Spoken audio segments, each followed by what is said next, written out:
పరిశుద్ధుడైన మా ప్రభువా, మీకు స్తోత్రాలు వందనాలు చెల్లించుకుంటున్నాము.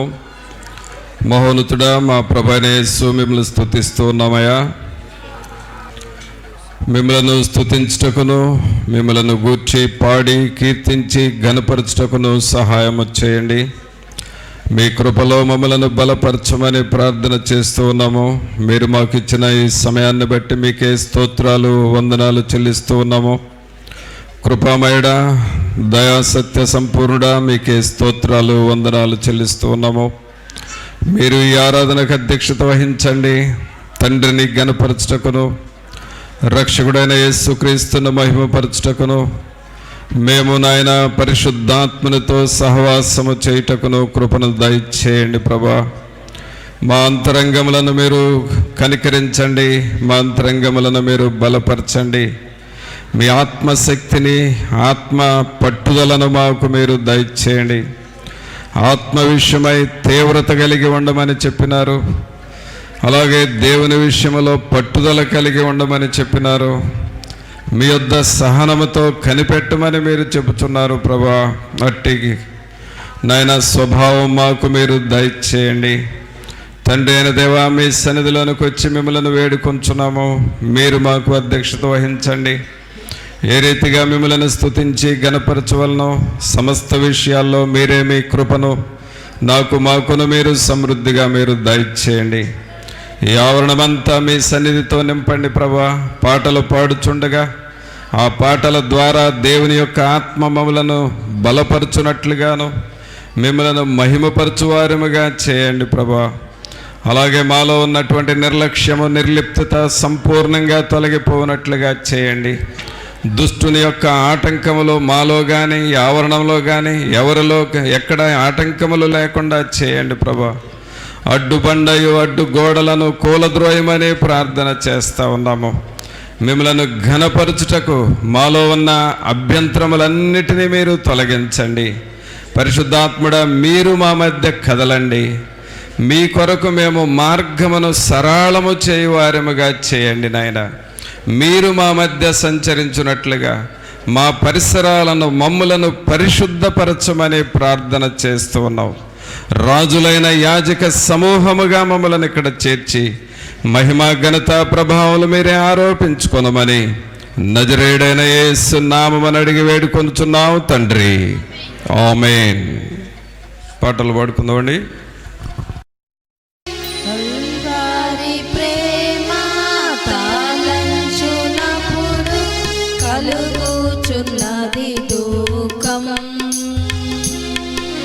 ప్రభువాని శ్రమలను ధ్యానించినప్పుడు పగులుచున్నది హృదయం. కల్వారి ప్రేమ తాళంచునప్పుడు కలుగుచున్నది దుఃఖం. ప్రభువాని శ్రమలను ధ్యానించినప్పుడు పగులుచున్నది హృదయం.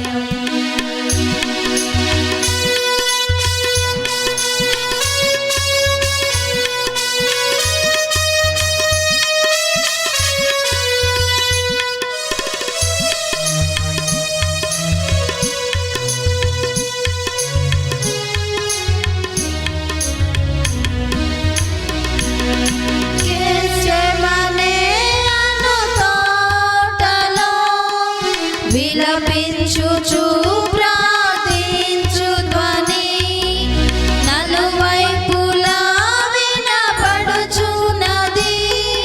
పగులుచున్నవి మా హృదయములు, కలుగుచున్నది దుఃఖం, కలుగుచున్నది దుఃఖం. కల్వారి ప్రేమ తాళంచునప్పుడు కలుగుచున్నది దుఃఖం. ప్రభువాని శ్రమలను ధ్యానించినప్పుడు పగులుచున్నది హృదయం.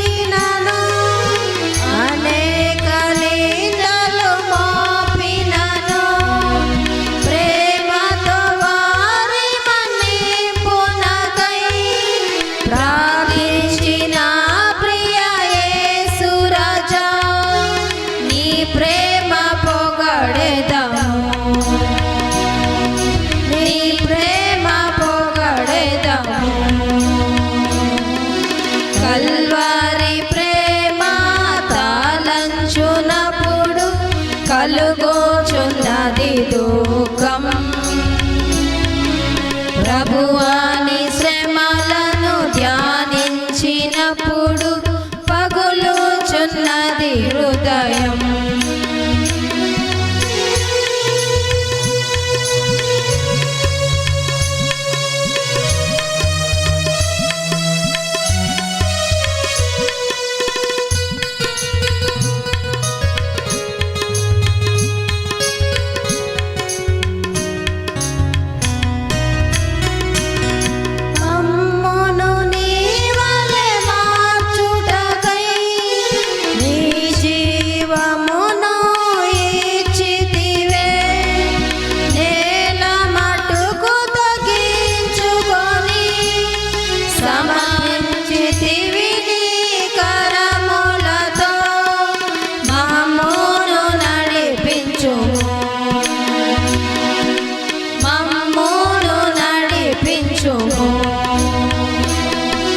కల్వారి ప్రేమ తాళంచునప్పుడు కలుగుచున్నది దుఃఖం.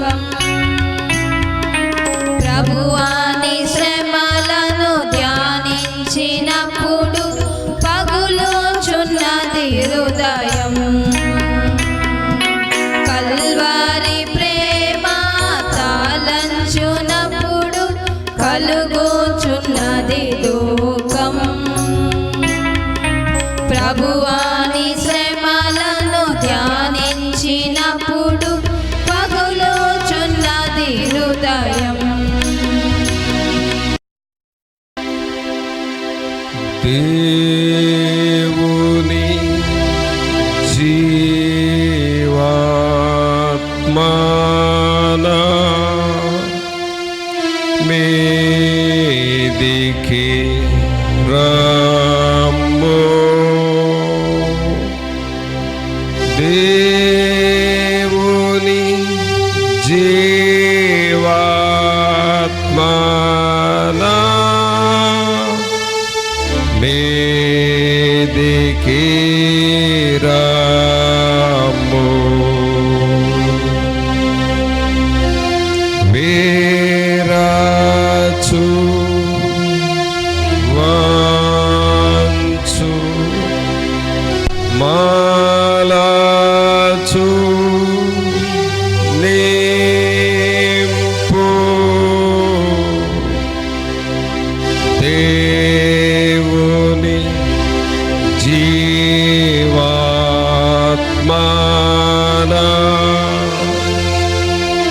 మీదికి రమ్ము.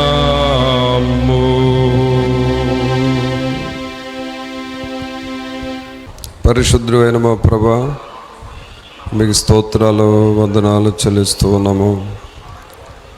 మహోన్నతుడా, మా ప్రభు అయిన యేసు, మిమ్మల్ని స్తుతిస్తున్నాము. మీరు మా దేవుడు, మా రక్షకుడు, మీకు వందనాలు. కృపా సత్య సంపూర్ణుడా, మిమ్మల్ని స్తుతిస్తూ ఉన్నాము. జీవాధిపతి, మీకు స్తోత్రాలు, మీకు వందనాలు. మమ్మల్ని ప్రేమించి మీరు ఇచ్చిన ఈ సమయాన్ని బట్టి మీకు వందనాలు చెల్లిస్తూ ఉన్నాము. మీ కృపలో బలపరచండి. మీ వాక్యపు వెలుగును మాకు దయచేయండి ప్రభా. నిరంతరము మీ నామమును స్తుతించి గణపరచు వారముగా చేయండి తండ్రి. రాజులు రాజా, మీకు వందనాలు. ప్రభులు ప్రభా, మిమ్మల్ని స్తుతిస్తూ ఉన్నాము. జీవాధిపతి, మీకు స్తోత్రాలు, మీకు వందనాలు. నిరంతరం మీ నామమును కీర్తించి గణపరచు వారముగా చేయండి తండ్రి.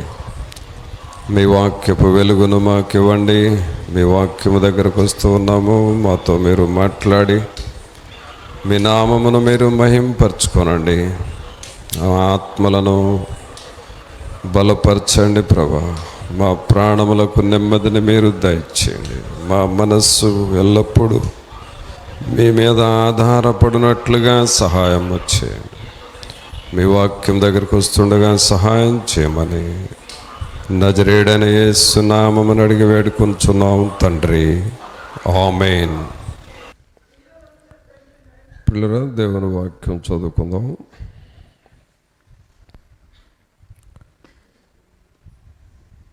కీర్తనల గ్రంథంలో నుండి 111వ కీర్తన తీయండి. 111వ కీర్తన మొదటి వచనాలు చదువుకుందాం.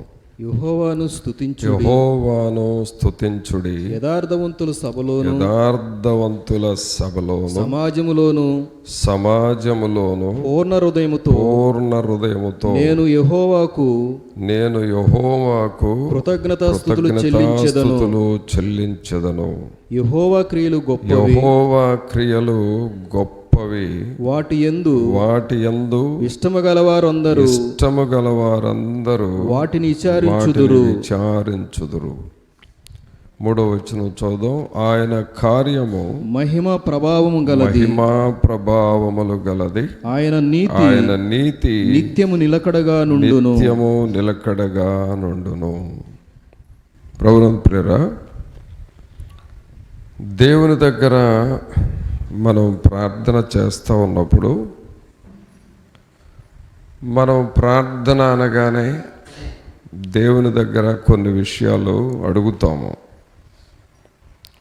మనకేమి కావాలో, అలాగే మన అవసరతలు ఏమిటో,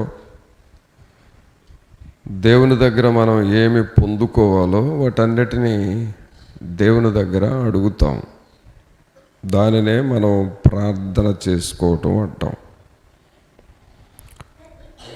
అయితే ప్రార్థన చేసుకుంటున్నప్పుడు మనకు కావలసిన అవసరతలు దేవుణ్ణి అడుగుతూ ఉన్నప్పుడు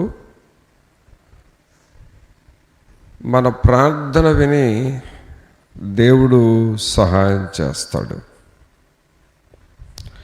అయితే దేవుడు మనకు సహాయం చేసే విషయాల్లో కొన్ని మనం ఆలోచన చేస్తే, మానవునికి సాధ్యమైనవి కొన్ని ఉంటాయి, మానవునికి సాధ్యము కానివి కూడా కొన్ని ఉంటాయి.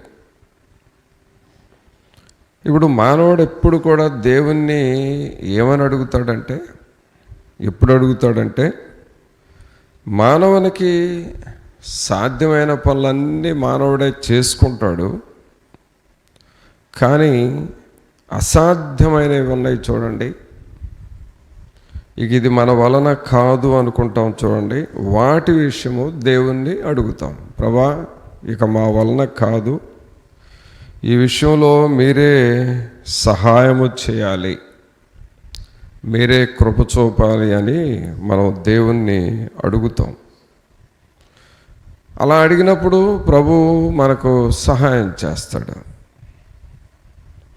అప్పుడు దేవుడు గొప్ప కార్యం చేశాడు, గొప్ప మేలు చేశాడు అని మనం అనుకుంటాం.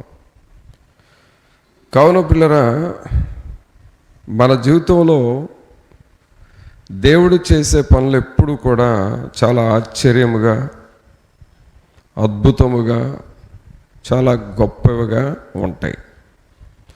దావీదు జీవితంలో కూడా దేవుడు అలాగే చేశాడు.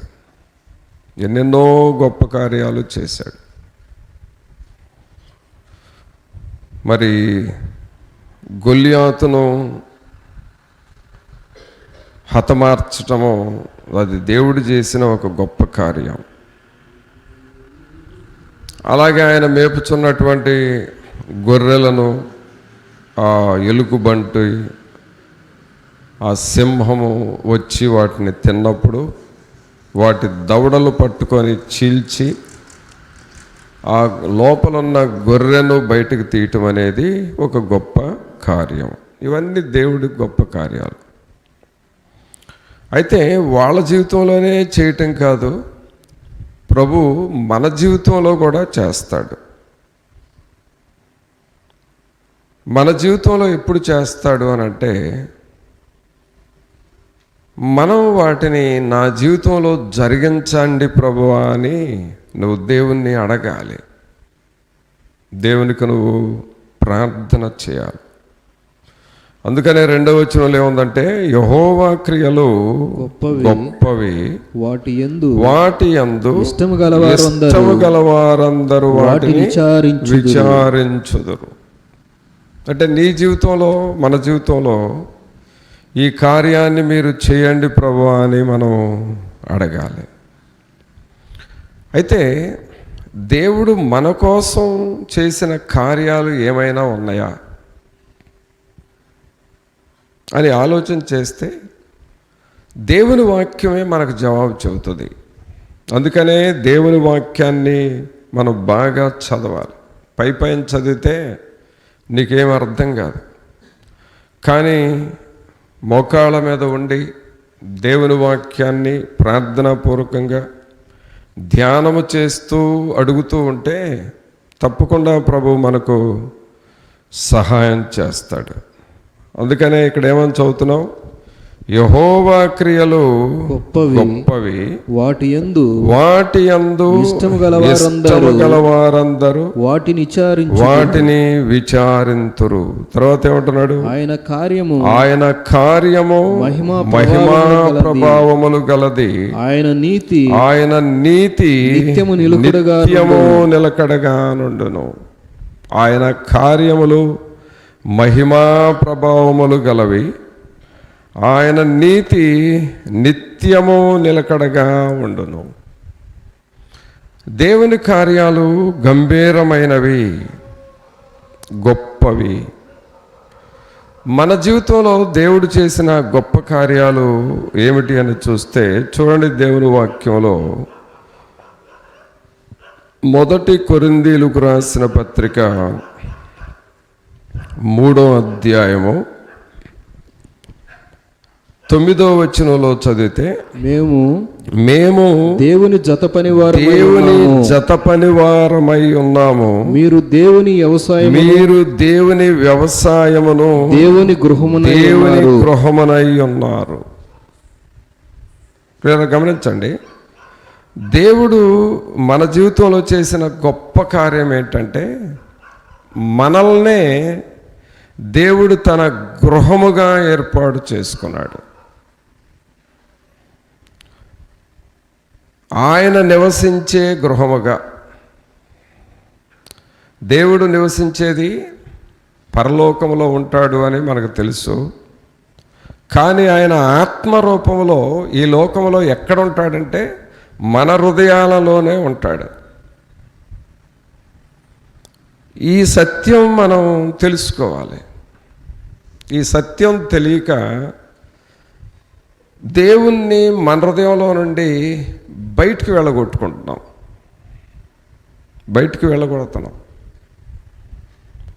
అలాగే మనలో నుండి బయటికి నెట్టేస్తున్నాం. మనం చేసే పనులు దేవునికి వ్యతిరేకమైన వాటిని చేయటం ద్వారా మనలో నుండి దేవుణ్ణి బయటికి నెట్టేస్తున్నాం. కానీ పిల్లరా, ఇక్కడ మనం గ్రహించాల్సింది ఏంటంటే అక్కడ దేవుని వాక్యం ఏముంది? మీరు దేవుని వ్యవసాయమును దేవుని గృహమునై ఉన్నారు.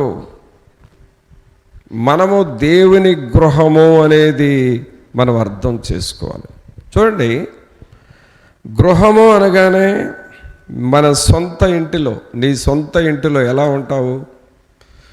ఆ ఇంటిలో ఎన్ని గదులుంటే అన్ని గదుల్లో ఫ్రీగా తిరుగుతావు, పనులు చేసుకుంటావు, వస్తువులన్నిటినీ పేరుస్తావు, నీట్గా ఉంచుకుంటావు. అది నీ ఇల్లు కాబట్టి నీవు ఎలాగూ పెట్టాలనుకున్నావో అలాగూ పెడతావు ఆ ఇంటిని. మరి ఇప్పుడు దేవుడు ఏమంటున్నాడు? మీరు దేవుని గృహమై ఉన్నారు. మరి మనం దేవుని గృహము, దేవుని ఇల్లు అని నీకు అర్థమైతే ఆ గృహాన్ని ఎలా పెట్టాలంటే దేవునికి నచ్చినట్లుగా, దేవుడు మనలను మెచ్చుకునేటట్లుగా, దేవునికి మనమంటే ఇష్టమయ్యేటట్లుగా ఆ గృహాన్ని ఉంచాలి. నేను మీలో ఉంటాను, మీరు నా గృహమై ఉన్నారు అన్నాడు కదా. కాబట్టి దేవుని గృహము ఎలా ఉండాలి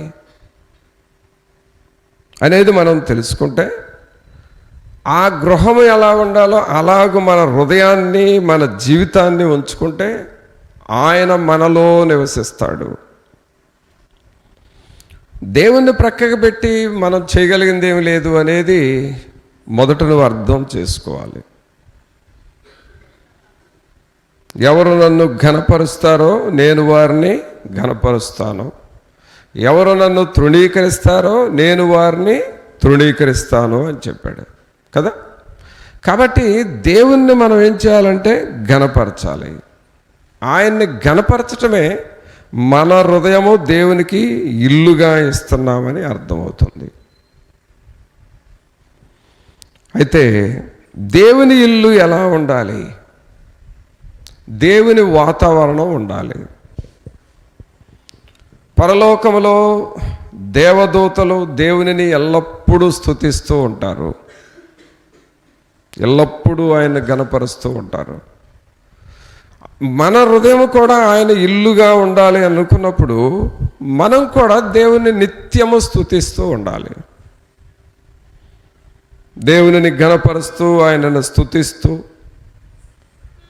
అలాగూ మన హృదయాన్ని కాపాడుకున్నప్పుడు ఎక్కడైతే స్తుతి ఆరాధన జరుగుతూ ఉంటుందో, ఎక్కడైతే దేవునిని కొనియాడుతూ స్తుతిస్తూ ఉంటామో ఆ హృదయంలో ప్రభు ఉంటాను అని అంటున్నాడు. అలాగు నీ హృదయాన్ని దేవునికి ఇల్లుగా మార్చాలి. తర్వాత ఆ ఇంటిలో ఏమి ఉండాలి అని అంటే దేవుని వాక్యం ఉండాలి. దేవుని వాక్యం, దేవుని వాక్యం నీ హృదయంలో నింపుకుంటా ఉండాలి.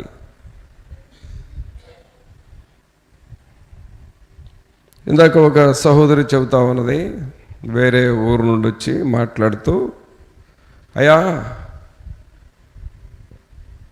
నాకెందుకో కానీ సాతానుడు నన్ను చాలా తొందర చేస్తున్నాడు, నన్ను చాలా శోధిస్తున్నాడు సాతానుడు, నేను ఏమైపోతానేమో అనే భయం నాలో ఉంది అని చెప్పింది. నేనేమన్నానంటే, నువ్వు దేవుని వాక్యం చదువుతున్నావా అని అడిగాను. దేవుని వాక్యాన్ని చదువుతున్నావా? తనేమందో తెలుసా? వాక్యాన్ని చదువుదాం అనిపిస్తుంది కానీ బైబిల్ దగ్గరకి వెళ్ళగానే ఇప్పుడు కాదులే తర్వాత చదువుదాంలే అని అనిపించి ఆ బైబిల్ దగ్గరకు వెళ్ళి వెనక్కి తిరిగి వస్తున్నాను. అలాగూ దేవుని వాక్యాన్ని నేను చదవలేకపోతున్నాను అని చెప్పింది. అదే మరి సాతానుడు, దేవుని వాక్యాన్ని చదవకుండా చేసేది సాతానుడు. అందుకే నిన్ను తొందర చేస్తూ ఉంది ఆ చీకటి. దేవుని వాక్యాన్ని చదవకుండా, ప్రార్థన చేయకుండా నిన్ను అభ్యంతరం చేసి నీ మీద సాతానుడు ప్రభావాన్ని చూపుతూ ఉన్నాడు. కాబట్టి దేవుని వాక్యాన్ని నువ్వు క్రమంగా చదవాలి అని చెప్పాను. అలాగే క్రమముగా నువ్వు ప్రార్థన చేయాలి. నువ్వు ఎలాగూ చేస్తే నీ మీద పనిచేసే దురాత్మ శక్తులు బలహీనపడి అవి పారిపోతాయి. నువ్వు ప్రార్థన చేయకుండా, వాక్యం చదవకుండా చీకటి నా మీద పనిచేస్తుందంటే పనిచేస్తుంది. అందువల్ల నువ్వు ప్రార్థన చేయటం ప్రారంభించు, వాక్యం చదవటం ప్రారంభించు అని చెప్పాను. పిల్లరా, దేవుని వాక్యం ఏముంది? మీరు దేవుని వ్యవసాయమును దేవుని గృహమునై ఉన్నారు. అంటే మనము దేవుని గృహము అన్న సంగతి మనం అర్థం చేసుకోవాలి. ఈ దారినే పోయే వాళ్ళందరూ ఈ స్థలాన్ని చూడగానే ఏమనుకుంటారు? ఇదిగో ఇది దేవుని మందిరము అని అనుకుంటారు కదా. ఎవరైనా లోపలికి వచ్చినా రాకపోయినా దారినే వెళ్ళేవాళ్ళు చూసి ఇది దేవుని మందిరము అనుకుంటారు కదా. అలాగే నీ హృదయాన్ని నువ్వు చూసుకున్నప్పుడు, నా హృదయము దేవుని మందిరము, దేవుని గృహము అనేది నీకు అర్థం కావాలి. దేవుని గృహం అనేది నీకు అర్థమైతే ఇక నువ్వు దేవునికి వ్యతిరేకమైన పనులు చెయ్యవు. వాటిని చేయకుండా ఉండాలి, వాటిని చేయకుండా బ్రతకాలి అనే ఆలోచన నీకు వస్తుంది. కొంతమంది భక్తిని చేసినట్లుగా చేస్తారు, కానీ కొద్ది కాలం చేసి ఆ తర్వాత పూర్తిగా లోకస్తుల్లాగా మారుతారు. కారణం ఏంటంటే దేవుని గృహము అన్న సంగతి వాళ్ళు మర్చిపోతారు. ఒక ఇంటిలో వ్యక్తి ఇంటికి రాకుండా బయట ఎక్కడెక్కడో తిరుగుతూ కొన్ని రోజులు ఇంటికి రాకపోతే ఏమనుకుంటారు ఇంట్లో వాళ్ళు? ఏమైపోయాడు, ఇల్లు కూడా గుర్తు రావట్లేదు అని అనుకుంటారు. అలాగే మన హృదయం దేవుని ఆలయం అయితే మనం ఎక్కడెక్కడో బయట తిరుగుతూ ఉంటే మరి దేవుడు ఏమనుకుంటాడు? వీళ్ళు ఏమవుతున్నారు, నేను ఉండే ఇంట్లో వీళ్ళు నా దగ్గర ఉండకుండా ఎటుపోతున్నారా అని దేవుడు ఆలోచిస్తాడు. అందుకనే పిల్లరా, మనము మన గృహాలు, మన హృదయాలు దేవుని గృహముగా దేవుడు చేశాడు. ఇదొక గొప్ప కార్యము. యెహోవా క్రియలు గొప్పవి, వాటి యందు ఇష్టము గలవారందరూ వాటిని విచారించుదురు. అనగా నా హృదయము దేవుని ఇల్లు, దేవునికి గృహము అన్న సంగతిని మనం జ్ఞాపకం చేసుకుంటూ ఉండాలి. ఇదొక గొప్ప కార్యం. నిజంగా దేవుడే మన హృదయాన్ని ఆయన ఇల్లుగా, ఆయన గృహముగా మార్చుకున్నాడంటే అది ఎంత గొప్ప కార్యం. ప్రభు మనతో ఉండాలి అని ఆశిస్తూ ఉన్నాడు. ప్రభు నీతో ఉన్నప్పుడు నీ హృదయంలో లోక సంబంధమైనది ఏది రాదు. దుష్టుడి కార్యాలు కూడా నీలోనికి ఏది ఎంటర్ కాదు. అలాగూ మన హృదయాల్ని కాపాడుకోవాలి. తర్వాత ఎఫెసీయులకు రాసిన పత్రికలో ఆ మాటను ఇంకా కొంచెం బలంగా రాస్తాడు పౌలు గారు. చూడండి, ఎఫెసీయులకు రాసిన పత్రిక 2వ అధ్యాయము 22వ వచనం చదవండి. ఆయనలో మీరు కూడా ఆత్మ మూలముగా దేవునికి నివాస స్థలమై ఉండుటకు కట్టబడుచున్నారు. అంటే గృహము అనేది పిల్లరా అంచెలంచెలుగా కట్టబడుతూ ఉంటుంది. ఇప్పుడు గృహం కట్టడానికి పైన ఒక స్లాబ్ వేస్తారు, కొంతకాలానికి ఇంకొక అంతస్తు పెంచుతారు, ఇంకొక అంతస్తు, ఇలాగూ అంతస్తులుగా పెంచుకుంటూ ఇల్లు ఎట్ట కడతా ఉన్నారు. దేవుని గృహము అంటే దేవుడికి నీవు హృదయాన్ని ఇచ్చి దేవుడు నీ హృదయంలో నివసించేటట్లుగా చేస్తే నీ జీవితాన్ని, నీ నివాస స్థలము కట్టబడుతూ ఉంటుంది.